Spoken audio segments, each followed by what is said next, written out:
নমস্কার বন্ধুরা, আশা করি আপনারা সবাই খুব ভালো আছেন। এই আমের সময়ে আমের এই মিষ্টিটা না খেলে কি চলে? আজকে আমি বানাচ্ছি আমের দানাদার কালাকাঁদ। তার জন্য এখানে আমি আম নিয়েছি, এখানে হিমসাগর আম নিয়েছি। এবার আমটাকে মিক্সিতে দিয়ে পিউরি বানিয়ে নিয়েছি।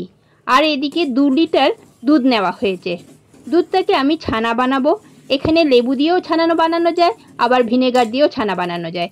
আমি এখানে ভিনেগারটা ইউজ করেছি। ভিনেগার দিয়ে এটা ছানা বানিয়ে নিয়েছি। দেখুন আস্তে আস্তে কিন্তু ছানাটা তৈরি হয়ে গেল। এবার এইটাকে একটা ছাঁকনির মধ্যে দিয়ে আমি জল ঝরিয়ে নিয়েছি। জলটাকে কিন্তু ভালোভাবে ঝরিয়ে নিয়েছি। তারপরে একটা কড়াই বসালাম। কড়াইটা যখন গরম হয়ে গেল তখন ওই জল ঝরানো ছানাটাকে কড়াইটার মধ্যে দিয়ে দিচ্ছি। 2 লিটার দুধ নিয়েছি আমি, তো এখানে আপনারা কম বেশিও করতে পারেন। এবারে ওই হিমসাগর আমটা যে আমি পিউরি বানিয়ে নিয়েছিলাম সেটাকে দিচ্ছি। এখানে আমের যে পিউরিটা বানিয়েছি সেই আমটা হচ্ছে আমার নিজের বাড়ির গাছের আম। তো হিমসাগর আম খুব মিষ্টি হয় বলে এখানে চিনির পরিমাণটা একটু কম দিয়েছি। আর কালাকাঁদ মিষ্টি একটু কম মিষ্টটাই থাকে। তো এখানে 3/4 কাপ আমি চিনি দিয়েছি।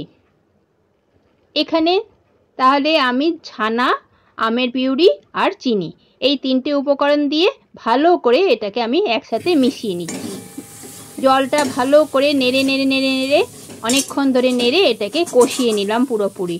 যখন জলটা অনেকটা শুকিয়ে গেছে তখন আমি এটার মধ্যে আরও এটাকে শুকাবার জন্য আমি এটার মধ্যে মিল্ক পাউডার দিচ্ছি। মিল্ক পাউডার এখানে আমি 5 চামচ মতো নিয়েছি। মিল্ক পাউডার দেওয়াতে এটার জলটা আরও শুকিয়ে যাবে। বন্ধুরা, আমার ভিডিওটা দেখতে দেখতে একটা প্লিজ লাইক করে দেবেন। আর ভিডিওটা পুরো দেখার পর যদি ভালো লেগে থাকে তাহলে কমেন্ট, শেয়ার, সাবস্ক্রাইব তো নিশ্চয়ই করবেন। যারা এখনও সাবস্ক্রাইব করে ওঠেননি তাদেরকে অনুরোধ করছি পাশের বেল আইকনটাকে প্রেস করে সাবস্ক্রাইব করে দেবেন। আর যারা আমার সাথে রয়েছেন তাদেরকে আমি অনেক ধন্যবাদ জানাচ্ছি। দেখুন কষানোতে অনেকটা এটা জলটা শুকিয়ে গেছে। এবার এখানে আমি একটা প্লাস্টিকের একটা বক্স নিয়ে নিয়েছি।